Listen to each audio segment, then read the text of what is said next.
ನಮಸ್ತೆ. ಇವತ್ತಿನ ಸ್ಪೆಷಲ್ಲು ಮೂಲಂಗಿ ಮತ್ತು ನೀರುಳ್ಳಿ ಹಾಕಿ ಬೋಳ್ ಹುಳಿ. ನಾನು ಮೂಲಂಗಿನ ಈ ಥರ ಸ್ಲೈಸ್ ಮಾಡಿ ಇಟ್ಕೊಂಡಿದ್ದೇನೆ. ಆಮೇಲೆ ನೀರುಳ್ಳಿನ ಸ್ವಲ್ಪ ದೊಡ್ಡದಾಗಿ ಹೆಚ್ಚಿ ಇಟ್ಕೊಂಡಿದ್ದೇನೆ. ಇದಕ್ಕೆ ನಾನು ಅರ್ಧ ಕಪ್ ಆಗೋಷ್ಟು ತೊಗರಿಬೇಳೆ ತಗೊಂಡಿದ್ದೇನೆ. ಅದಾದಮೇಲೆ ಇದು ಸಾಂಬಾರ್ ಪುಡಿ, ಉಪ್ಪು, ಬೆಲ್ಲ, ಹುಣಸೆ ಹಣ್ಣನ್ನು ನೀರಲ್ಲಿ ನೆನೆಸಿಟ್ಕೊಂಡಿದ್ದೇನೆ. ಇದು ಅರಿಶಿನ, ಆಮೇಲೆ ಒಗ್ಗರಣೆಗೆ ಸಾಸಿವೆ, ಉದ್ದಿನಬೇಳೆ, ಒಣಮೆಣಸು, ಒಂದು ಹಸಿಮೆಣಸು ಇಟ್ಕೊಂಡಿದ್ದೇನೆ, ಕರಿಬೇವು, ಇಂಗು ಮತ್ತು ಕೊತ್ತಂಬರಿ ಸೊಪ್ಪು. ಮೊದಲಿಗೆ ತೊಗರಿಬೇಳೆನ ನೀರು ಹಾಕಿ ಚೆನ್ನಾಗಿ ಒಂದು 3 ಸಲ ತೊಳೆದು ತರಬೇಕು. ತೊಗರಿಬೇಳೆನ ಚೆನ್ನಾಗಿ ತೊಳೆದು ತಂದಿದ್ದೇನೆ. ಈಗ ಇದಕ್ಕೆ ಮುಳುಗೋಷ್ಟು ನೀರು ಹಾಕಿದ್ದೇನೆ. ಮುಳುಗಿ ಸ್ವಲ್ಪ ಜಾಸ್ತಿ ಬರೋಷ್ಟು ನೀರು ಹಾಕಿದ್ದೇನೆ. ಇದಕ್ಕೆ ಸ್ವಲ್ಪ ಎಣ್ಣೆ ನೀವು ಅಥವಾ ತುಪ್ಪನೂ ಹಾಕ್ಬೋದು. ಅದಾದಮೇಲೆ ಅರಿಶಿನ ಇದನ್ನು ಹಾಕಿ ಬೇಯಿಸ್ಕೋಬೇಕು.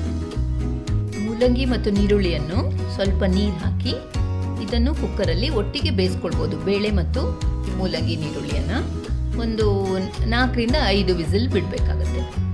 ಈಗ ಒಂದು ಪಾತ್ರೆಗೆ ಬೇಯಿಸ್ಕೊಂಡಿರೋ ಮೂಲಂಗಿ ಮತ್ತು ನೀರುಳ್ಳಿನ ಸೇರಿಸ್ಕೊತಾ ಇದ್ದೇನೆ. ಈಗ ಇದು ಕುದಿಲಿಕ್ಕೆ ಶುರು ಆಗ್ತಾ ಇದೆ. ಬೆಲ್ಲ ಸೇರಿಸ್ತಾ ಇದ್ದೇನೆ. ರುಚಿಗೆ ತಕ್ಕಷ್ಟು ಉಪ್ಪು, ಆಮೇಲೆ ಹುಣಸೆ ರಸ. ಇದು ಮೊದಲನೇ ಸಲ,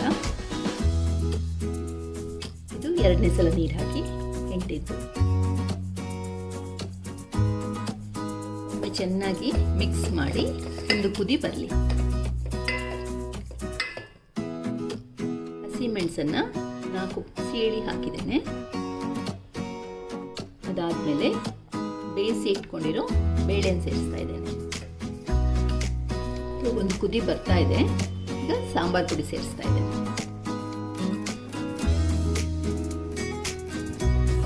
ಚೆನ್ನಾಗಿ ಮಿಕ್ಸ್ ಮಾಡಿ 1-2 ಕುದಿ ಬರೋ ತನಕ ಬಿಡಬೇಕು.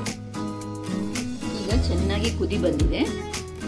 ಕೊತ್ತಂಬರಿ ಸೊಪ್ಪನ್ನು ಸೇರಿಸ್ತಾ ಇದ್ದೇನೆ. ಇಷ್ಟಾದರೆ ಸರಿ, ಗ್ಯಾಸ್ ಆರಿಸ್ಬೋದು. ಕೊನೆಯದಾಗಿ ಸಾಸಿವೆ, ಉದ್ದಿನಬೇಳೆ, ಒಣಮೆಣಸು, ಇಂಗು, ಕರಿಬೇವು ಹಾಕಿದ್ದು ಒಗ್ಗರಣೆ.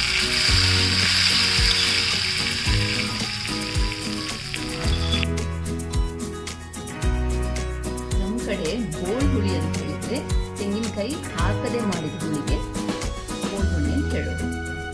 ಬಿಸಿ ಬಿಸಿ ಹೆಚ್ಚಿಗೆ ಅನ್ನದ ಜೊತೆ ಮೂಲಂಗಿ ಬೋಳ್ ಹುಳಿ ರೆಡಿ.